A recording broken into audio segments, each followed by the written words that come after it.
اور اب کچھ خبریں کاروباری دنیا سے۔ وزیراعظم شہباز شریف نے اسٹریٹجک ریاستی ملکیتی اداروں کے علاوہ تمام حکومتی ملکیتی اداروں کی نجکاری کا اعلان کر دیا۔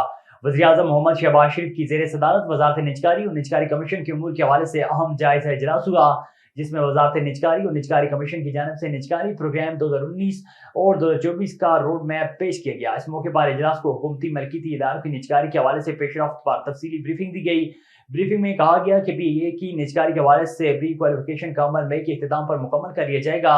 روزویلٹ ہوٹل کی نجکاری کے حوالے سے ضروری مشاورت کا عمل جاری ہے۔ فاسٹ پیمنٹ بینک لمیٹڈ کی متحدہ عرب امارات کے ساتھ گورنمنٹ ٹو گورنمنٹ ٹرانزیکشن کی جا رہی ہے۔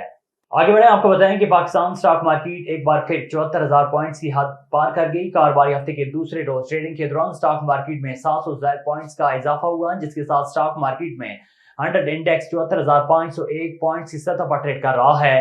یاد رہے کہ گزشتہ کاروباری دن کے اختتام پر سٹاک مارکیٹ میں 100 انڈیکس 713 پوائنٹس کے اضافے کے ساتھ 73,799 پوائنٹس پر بند ہوا تھا۔ آئی ایم ایف نے بجلی کے بنیادی ٹیرف میں اضافے کا مطالبہ کر دیا۔ یاد رہے کہ پاکستان اور آئی ایم ایف مشن کے درمیان نئے بجٹ اور نئے قرض پروگرام پر مذاکرات کا کل سے آغاز ہو رہا ہے۔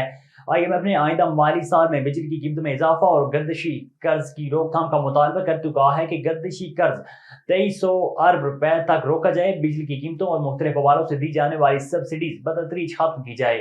عالمی مالیاتی فنڈ کی جانب سے کہا گیا کہ گردشی قرضے کو روکنے کے لیے اداروں کی ڈیجیٹلائزیشن بھی اہم ہے۔ جنوری 2024 تک 976 ارب روپے کی سبسڈی میں 1.3% دی جا چکی ہے۔